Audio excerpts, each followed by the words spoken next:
கடவுளும் பரிசுத்த திருத்துவமும் 2வது அதிகாரம் கடந்த வாரத்தோட நம்ம பார்த்து முடிச்சிருக்கிறோம். கடைசியா ஜூடு திருத்துவத்தை குறித்து எடுத்துக்கிறாரு. இன்னைக்கு அதிகாரம் 3 கடவுளுடைய ஆணை அப்படின்றத நம்ம பார்க்க இருக்கிறோம்.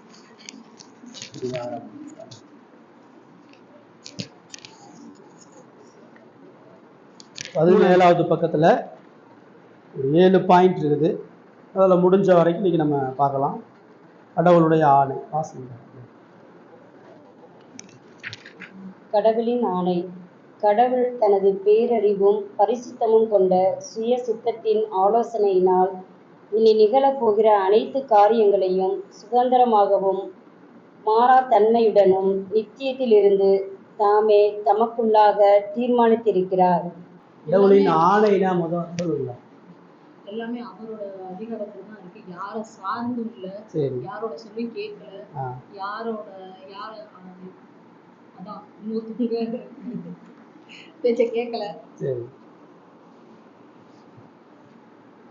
தன்னிச்சையா இருக்கிறாரு. தாமே தனித்துவமா தமக்குள்ளாக தீர்மானித்திருக்கிறார். யார்கிட்டையும் அவர் கேட்கல, அவரே அவர்கிட்ட அவரே வெளிப்படுத்துறாரு. எல்லாத்தையும் இன்னொருத்தவங்கிட்ட கேட்டு அவர் எதையும் செய்யல, சொல்லல. ஆணைனா என்னன்னு சொல்லுங்க. ஆணைனா கட்டளை, அதிகாரம், சொல்றது, அது உறுதியா செய் அப்படின்னு கட்டளை. அது எப்படி சொல்றது? ஆணை கட்டளை இடுறது. ஆணைனா கட்டளை இடுறது.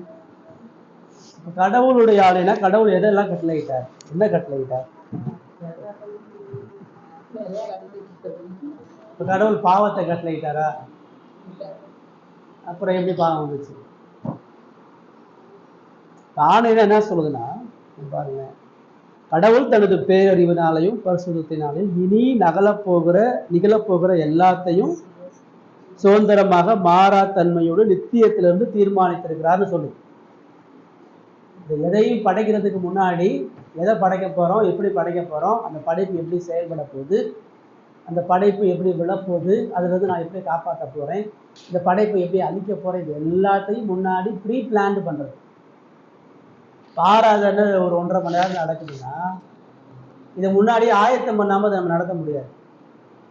முதல்ல பாட்டு என்னது, 2வது பாட்டு என்னது, எதை வாசிக்க போறோம், எந்த வசனம், எந்த பிரசனம், முடிச்சதுக்கப்புறம் என்ன சொல்ல போகிறோம், இதெல்லாமே ப்ரீ பிளான் பண்ணால் தான் நடக்கும். கவர்மெண்ட்டு 5 வருஷத்துக்கான ஆட்சி என்ன பண்ணுறாங்க, இப்போ தேர்தல் வாக்குறுதிலாம் கொடுக்குறாங்க.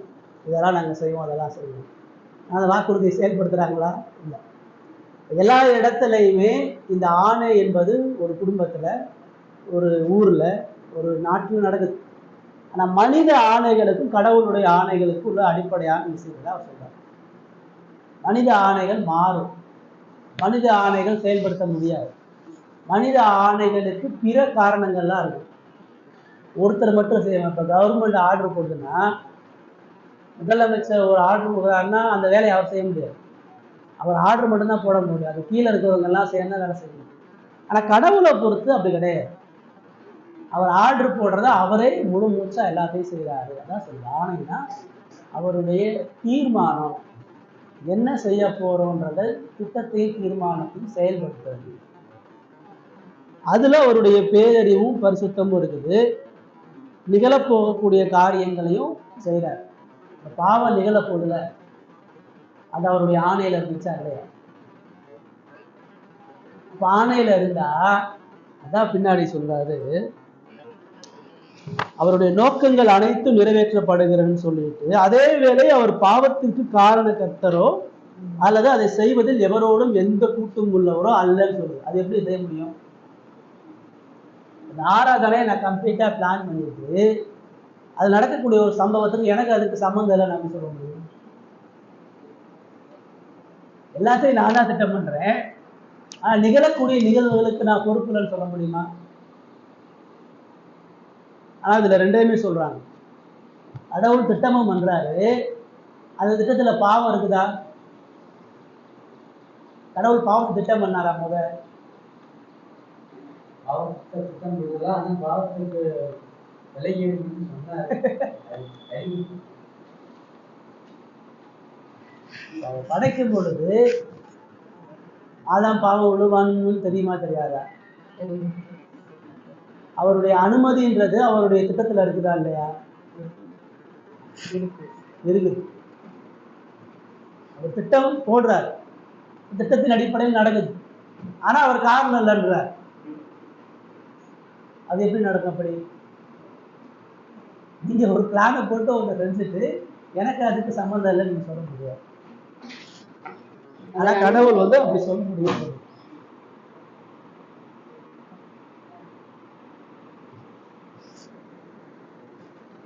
அவர் அனுமதி இல்லாம எதுவும் நடக்காது. சரி, எல்லாமே அவருடைய அனுமதியோட தான். அப்ப அவர் தானே காரணம் எல்லாத்துக்கும். நீங்க செய்யற தப்புக்கு அவர் காரணமா? தெரியும், இந்த தப்பு நடக்கும் தெரியும்.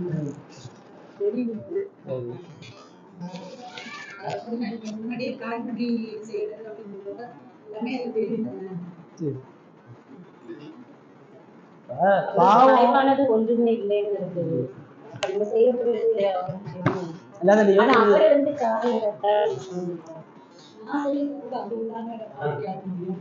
வந்து சொல்ல முடியாது. தப்பு நான் செய்யறேன்,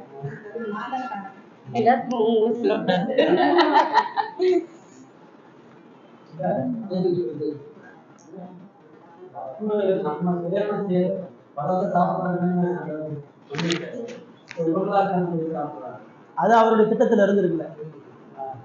அப்ப திட்டத்துல இருக்கும் பொழுது அந்த திட்டத்தை மீறி அங்க செயல்படல.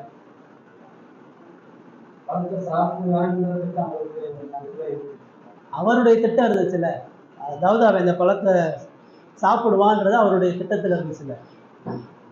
இதுலதான் நீங்க என்ன கவனிக்கணும், அந்த கடவுளுடைய ஆணைன்றது வேற, கடவுளுடைய சித்தம்ன்றது வேற. எனக்கு ஒரு விஷயம் தெரியுது அப்படின்றது வேற, நான் ஒரு விஷயத்தை ஆர்டர் கொடுத்து செய்ய வைக்கிறேன்றது வேற. மோடி பிரதமரா பதவி ஏற்கிறார். காஷ்மீர்ல தீவிரவாத கூட்டம் இருக்குது, ஒரிசால தீவிரவாத கூட்டம் இருக்குதுன்னு அவருக்கு தெரியும். ஆனா ஒரே நாள் அந்த பிரச்சனையை அவரால் சால்வ் பண்ண முடியலன்னு அவருக்கு தெரியும். சரிங்களா? இப்ப அவருடைய ஆட்சியில இப்ப இந்த தீவிரவாதிகள் இந்த காஷ்மீர்ல போய் 23 பேரை கொண்டுட்டாங்க. இதுக்கு யார் பொறுப்பேற்று? நாட்டோட பிரதமர் தான் பொறுப்பேற்கணும். தேசாதான சொல்றது அவர் தான் அதுக்கு பொறுப்பு. பாதுகாப்பை வந்து பலப்படுத்தல. அவர் எல்லா இடத்துலயும் இருக்க முடியாது இல்லையா? கட்டளை தான் சொல்ல முடியும், கட்டளை சொல்ல முடியும்.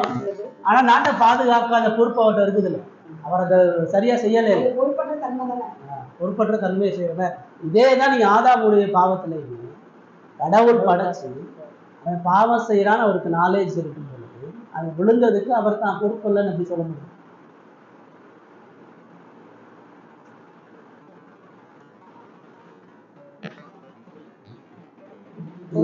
எல்லா வசனமும் அவர் ஒரு இடத்துல இருக்கிறார், அந்த இடத்துல கரெக்டா நடக்கிறது நம்மளுடைய, நம்ம தானே செய்யறோம். அவர் ஆணை அங்க கொடுத்துட்டாரு, நம்ம எல்லாம் கரெக்டா நடக்கணும், நம்ம தானே தப்பா நடந்துட்டோம். அவருடைய ஆணையில இருந்ததுனால நான் அதை செஞ்சேன் சொல்ல முடியாது. பாவம் செய்வதற்கான திட்டத்துல இருக்கலாம், அவருடைய பிளான்ல அது இருக்கலாம். ஆனா அவர் அதுக்கு பொறுப்பாளியா ஏன் இல்லை நம்ம பிரதானப்படுத்தி சொல்றோம்னா, பாவம்ன்றது அவருடைய ஆணையில இல்லை. அவர் ஆபிரகாமை படைச்சிட்டு ஆதாமை படைச்சிட்டு நீ இதை சாப்பிடாத, இதை சாப்பிட்டா நீ சாகவே சாவாய் அப்படின்னு சொன்னார். ஆனா இதை நீ சாப்பிட்டு பாவம் செய்வேன்னு எனக்கு தெரியும் ஏன் சொல்லலை? ஆனா அவருக்கு தெரியுமா தெரியாதா? நான் சொல்லியிருக்கிறேன் இதை கேட்காம இதை சாப்பிடுவான்னு தெரியும், அதை ஏன் அவன்கிட்ட சொல்லலை? நான் உனக்கு சொல்றேன், ஆனா நீ கீழ்ப்படிய மாட்ட, நீ இதை சாப்பிட்டு அழிஞ்சுதான் போவன்னு ஏன் சொல்லலை? அப்படி சொன்னாதான் அவர் ஆணையிட்டு இருக்காருன்னு அர்த்தம்.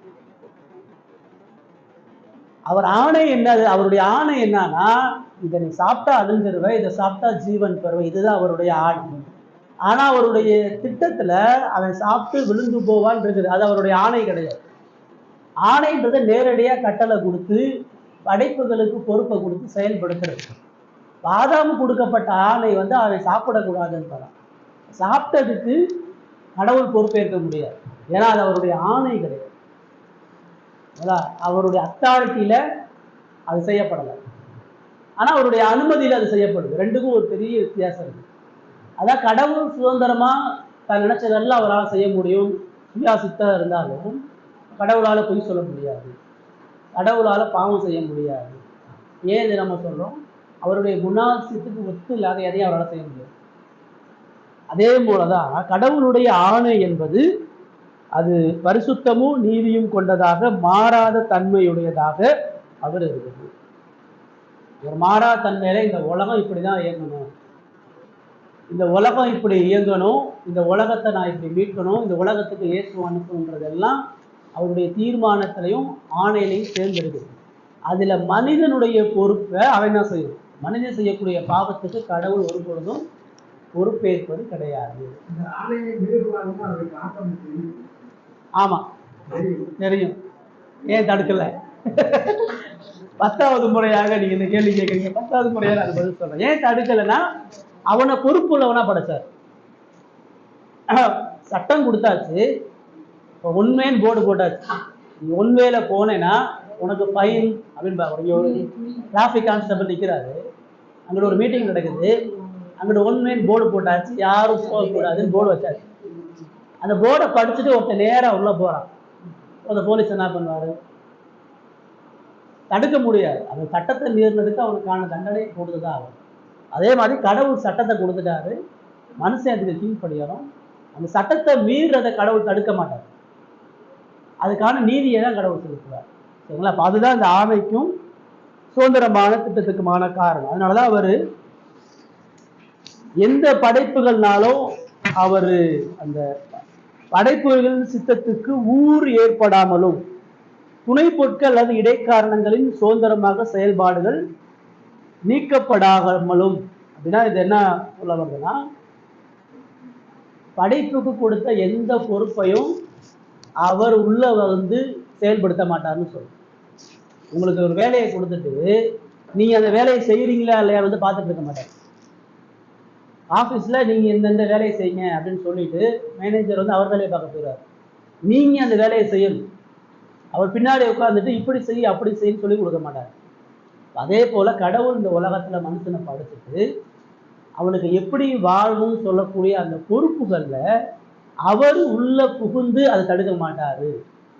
அது அவருடைய ஆணையில ஒரு பகுதியாக இருக்கிறது. எதுக்கும் அவர் இடையூறு செய்ய மாட்டார்.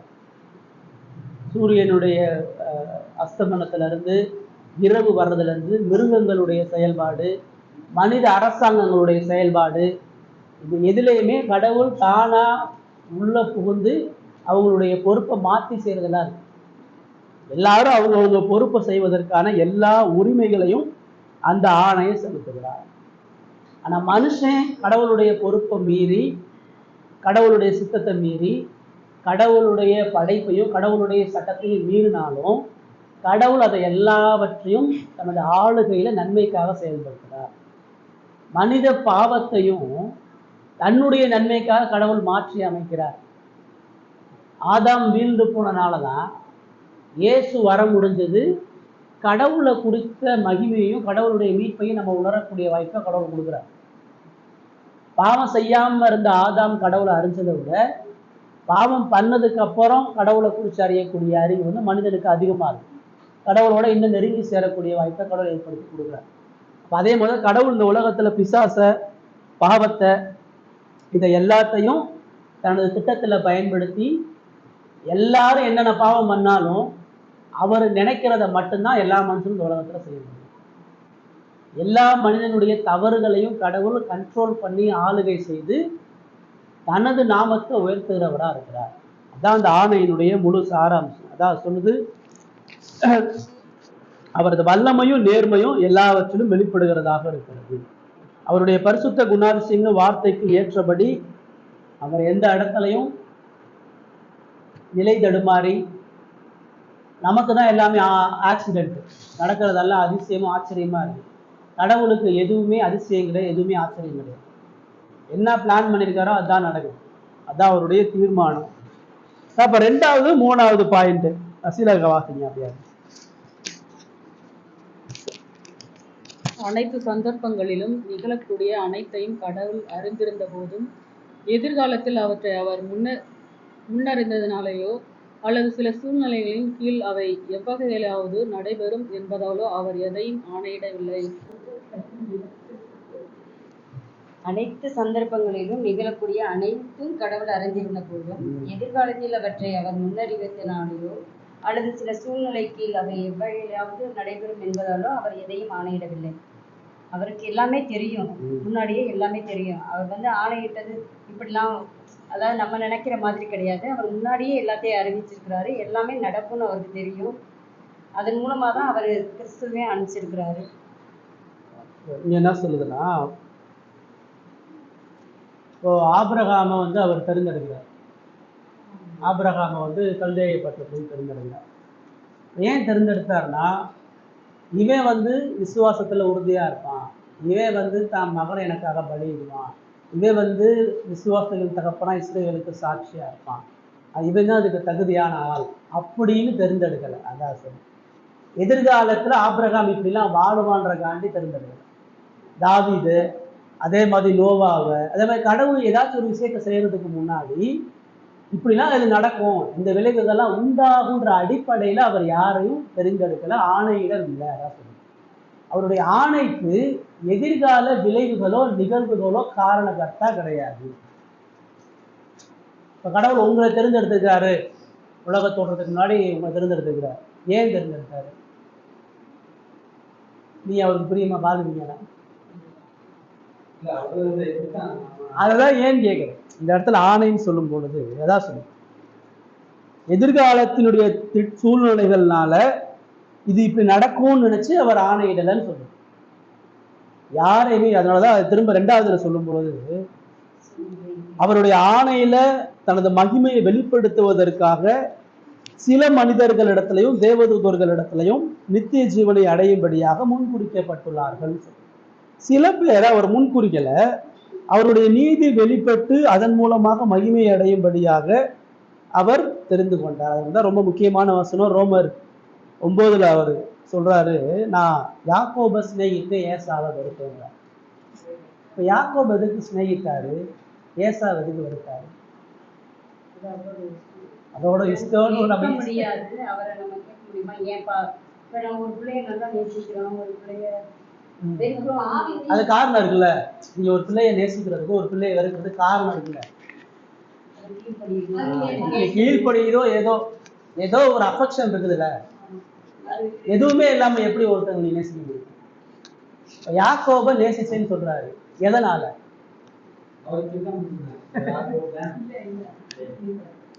இப்ப அதான் அப்ப ஏசாயா திட்டத்துல இல்ல சொல்ல, நான் ஏசாவை வெறுத்தேன்றாரு, யாக்கோபை நேசிச்சேன்றாரு. இப்ப 2 பேர்ல யார் பெட்டர்? இந்த சந்ததி இந்த இவருடைய திட்டம்லாம் நிறைவேறணும், அதுக்காகத்தான் அவர் அதை முன்குறித்து இருக்கிறார். அதுக்காகத்தான் யாக்கோபு தேர்ந்தெடுத்தார்.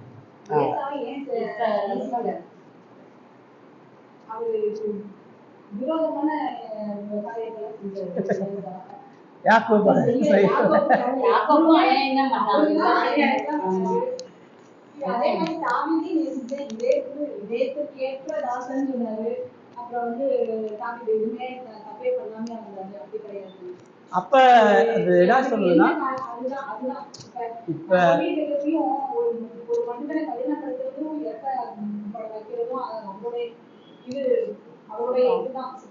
சுத்தம் நம்ம சொல்லிடுறோம், அதுல காரணம் ஒண்ணு இருக்கணும்ல.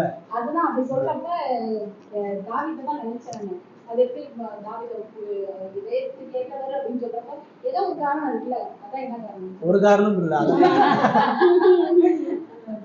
ஒரு காரணமே இல்லையா? யாக்கோபை நேசிச்சதுக்கு என்ன காரணம் இருக்கு? என்ன கடவுளுக்கு பிடிச்ச மாதிரி அவன்கிட்ட என்ன இருந்துச்சு? ஒண்ணும் இல்லை, ஏசாதான் இல்ல. சொல்ல போனா கடவுள் 2 பேரையும் தான் வெறுத்திருக்கணும். இல்ல, யாக்கோபு ஆசீர்வாதம் இருந்தாரு. எங்க இருந்தாரு?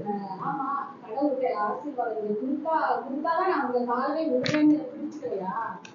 அது என்ன ஆசீர்வாதம்? அவனுடைய பிரச்சனையை போக்குறதுக்கு காலை பிடிச்சுக்கிட்டான், அவ்வளவுதான். அதுல என்ன ஆசீர்வாதம் இருக்குது? கடவுளுக்கு யாக்கோபுடைய வாழ்க்கையை நீங்க வாசிச்சு பார்த்தீங்கன்னா, அவன் பரப்புல இருந்து ஏசாவோட மோசமான அவனுடைய பரப்புல கருப்புல இருந்து அவங்க அண்ணன் உன்னை கொல்ல வந்துட்டு அதனால கடவுளுடைய காலை பிடிச்சிட்டான், அவ்வளவுதான். அதுல ஒரு ஆசீர்வாதமும் கிடையாது. நான் காப்பாற்ற போறதுக்காண்டி கடவுளுடைய காலை பிடிச்சிட்டான். அவனே சொல்றான், நான் 125 வருஷம் வரைக்கும் பரதேசியா கடவுளை அறியாம கடவுளுக்கு துரோகியா தான் வாங்கினேன்னு சொல்றான்.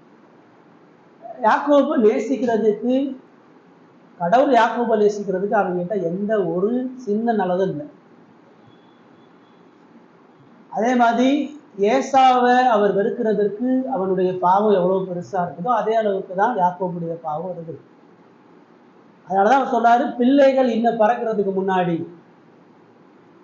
வயிற்றுல 2 குழந்தை வெளியே வர்றதுக்கு முன்னாடி நான் யாக்கோபை நேசிச்சேன்றார், ஏசாவை வெறுத்தேன்றார். ஏன் யாக்கோபை நேசிச்சேன்னு வேதத்துல ஆண்டவர் எந்த காரணத்தையும் சொல்லல. ஏன் ஏசாவை வெறுத்தேன்னு சொல்லலை. ஏசா வெறுத்ததுக்கு அவன் பாவம் சுபாவம் காரணம், கடவுளை விட்டு போனது காரணம், அதே பாவம் மட்டும் இருந்துச்சு. இவனும் அதே பாவத்தோட இவனும் அதே அசத்தோட தான் வாழ்ந்தான். அவருடைய தீர்மானத்தினுடைய ஆணை அதுல தான் விளங்குது. இவனை நேசிச்சதின் மூலமா கடவுள் தனது இரக்கத்தையும் தனது மன்னிப்பையும் தனது அன்பையும் வெளிப்படுத்தி தன்னுடைய மகிமையை காட்டுறார். இவனை வெறுக்கிறதின் மூலமா இவனுக்கு தான் கோபத்தை காண்பிச்சு இவனுக்கு தான் தண்டனையை கொடுத்து இவனுக்கு நரகத்துல அனுப்பி தனது மகிமையை வெளிப்படுத்துறார். இவனை நரகத்துக்கு அனுப்புனாலும் அவர் தான் மகிமைப்படுறாரு, இவனை பரலோகத்துக்கு அனுப்புனாலும் அவர் தான் மகிமைப்படுறாரு. அவருடைய ஆணையில நீதியும் பரிசுத்தமும் 2 இடத்துலையும் இருக்குது. இந்த இடத்துல ஏன் அவனை நேசிச்சிங்கன்னு கேள்வி கேட்க முடியாது, இவனையே கைவிட்டீங்கன்னு கேள்வி கேட்க முடியாது. முழு தீர்மானத்துல அவர் நீதியா உண்மையா இரக்கத்தின் அடிப்படையில சிலரை இந்த உலகத்துல நேசிக்கிறார். உங்களை என்னைய நேசிச்சது நம்ம இப்படிலாம் வாழ்ந்துருவோம், இப்படிலாம் கடவுளுக்காக செய்வோம்னா இல்லை. நம்ம எதையுமே செய்ய மாட்டோம்னு அவருக்கு தெரியும், தெரிஞ்சுதான் நேசிச்சிருக்கிறார். சரிங்களா? ஸோ ஒரு குயவன், அதான் ரோமர் 9 ரொம்ப தெளிவா சொல்றார். ஒரு குயவன் ஒரு பானை செய்யறான், அவன் செய்யக்கூடிய ஒரு பானை ராஜாவோட வீட்டுக்கு போகுது, ராஜா வீட்டில் சமைக்கிறதுக்கு ஒரு பானை செய்யறான், இன்னொரு பானை செய்யறான் ஒரு கேதை வீட்டுக்கு செய்யறான், ஒரு பணத்தோட சாம்பல் அள்ளி போடுறதுக்கு ஒரு பானையை செய்யறான். 2 மண்ணு தான், இதுவும் மண்ணு தான் அதுவும் மண்ணு தான், இதுவும் பானை தான் அதுவும் பானை தான். ஆனா அதை ஒரு இடத்துல வைக்கிறான், இதை ஒரு இடத்துல வைக்கிறான். அவன்கிட்ட போய் ஏன் கேட்க முடியுமா? இதையும் அவனுடைய நன்மைக்காக செய்யறான், அதையும் அவனுக்காக நன்மைக்காக செய்யறான். அப்படிதான் ஆண்டவர் இந்த உலகத்துல சில ஜனங்களை அவர் ரட்சித்து அவர்களுக்கு தனது அன்பையும் கிருபையும் காண்பித்து தன்னை மகிமை உள்ளவராக காட்டுறார். அதே சமயத்துல சில ஜனங்களை அவர் தண்டித்து அவங்களுக்கு நரகத்துக்கு அனுப்பி தனது மகிமையை வெளிப்படுத்துறார். ஆக மொத்தம் எல்லாத்துலையும் அவர் மகிமை உள்ளவராக இருக்கிறார். ஆமா ஆமா, அதனாலதான் கடவுள் உங்களுக்கு தான் நேசிக்கிறதுக்கு காரணம் தேவை. உங்களுக்கு தான் இப்படிப்பட்டவங்க நேசிப்பேன், இப்படிப்பட்டவங்க நான் நேசிக்க முடியாது, நம்ம நேசிக்கணும். ஆமா, தீர்மானத்துல அவரை செய்யறார். ஆமா, தேவதூதர்ல ஒரு கூட்டத்தை காப்பாத்துறாரு, ஒரு கூட்டத்தை நரகத்துக்கு அனுப்புறாருல. பிசாசின் கூட்டத்துக்கும் தேவன் ரட்சிப்பை கொடுக்கல. இப்ரேல தான் சொல்றாரு, அவர் தேவதூதர்களை காப்பாத்த மனுஷன் பாவம் பண்றதுக்கு முன்னாடி தேவதூதர்கள் தான் பாவம் செய்யறாங்க. பிசாசு பாவம் செஞ்சு பூமியில தள்ளப்பட்டனாலதான் மனிதனை பாவியாகிறான். பாவம் தேவதூதர்கள் இடத்துலதான் உருவாகுது. ஆனா தேவதூதர்கள் ரட்சிப்பை கடவுள் கொடுக்கல, இல்லை, அவங்க யாருக்கு ரட்சிப்பு இல்லை. அதனாலதான் அவர் தேவதூதர்களுக்கு உதவியாக கை கூடாம ஆபிரகாமுடைய சந்ததிக்கு உதவியாக கை கொடுத்தான்னு இப்ரேயர் என்று சொல்லுவாங்க.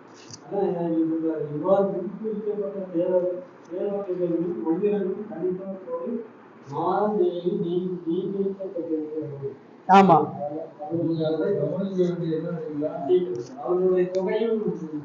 ஆமா, எண்ணி எண்ணி வச்சிருக்காருல, எவ்வளவு பேர் பரலோகத்துக்கு போவாங்க, எவ்வளவு பேர் நரகத்துக்கு போவான்னு தெரியுங்களா அவருக்கு?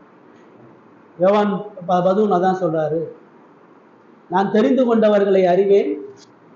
யூதாசு கெட்டு போறான்னு அவருக்கு தெரியல, யார் நரகத்துக்கு போறா யாரு பரலோகத்துக்கு போறான்னு அவருக்கு தெரியும். நரகத்துக்கு போவங்களுடைய எண்ணிக்கை அவருக்கு தெரியாம போயிருக்கும். அதுதான் அது எவ்வளவு பேர் இருப்பாங்க, எவ்வளவு பேர் முன்குறிக்கப்பட்டவங்க, எவ்வளவு பேர் முன்குறிக்கப்படலன்றதெல்லாம் அவருக்கு தெரியும். அது யாரும் எந்த மனிதனும் கூட்டவும் முடியாது, எந்த மனிதனும் குறைக்கவும் முடியாது.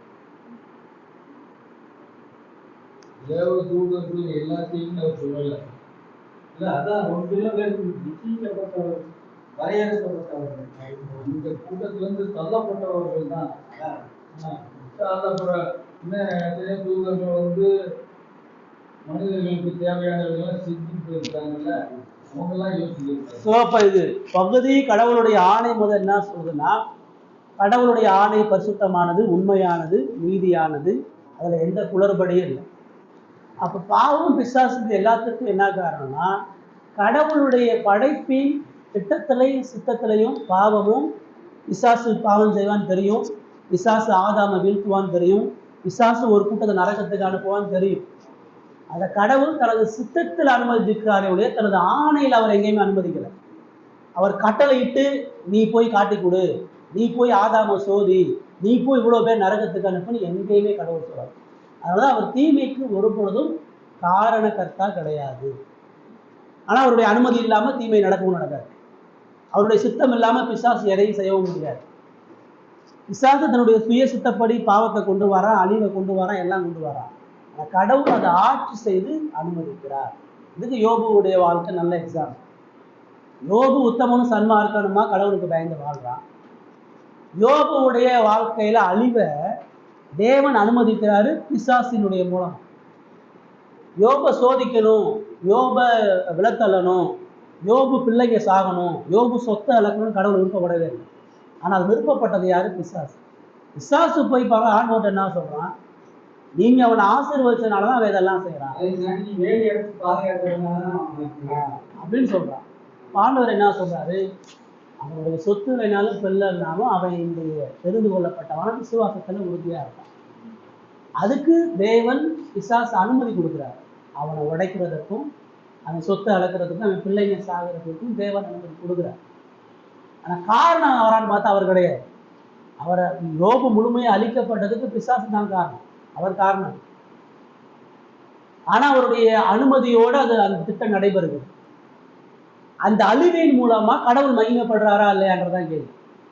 யோபுக்கு வியாதி தான், யோபுக்கு பிள்ளைங்க செத்து போகுது, யோபு கஷ்டப்படுறான். ஆனால் அது மூலமா கடவுள் மகிமை. யோபு நடுத்தருவில் நிற்கும் பொழுதும் கடவுள் மகிமையா இருக்கிறாரு. யோபு ரெண்டத்தனையும் ஆசீர்வதிக்கப்படும் பொழுது கடவுள் மகிமையா இருக்கிறார். அவர் மாறாத திட்டத்தை நிறைவேற்றுகிறார். பிசாசும் மனிதனும் பாவம் செஞ்சு கடவுளை தூஷிச்சாலும் கடவுள் முடிவுல யோபுடைய வாழ்க்கையினுடைய முடிவு என்னது? கடவுள் தான் சர்வ ஞானி, கடவுள் தான் சர்வ அதிகாரம் உடையவர், கடவுள் தான் இரக்கமுள்ளவர், அன்புள்ளவர், எல்லாத்தையும் வேதம் நம்ம கற்றுக்கொடுக்கும். அதுதான் அவருடைய ஆணையவுல அடங்கி இருந்தது. உங்களுடைய வாழ்க்கையில அவருடைய ஆணை முழுமையாக, அவருடைய ஆணை என்னன்னா அவருடைய வேத வார்த்தை.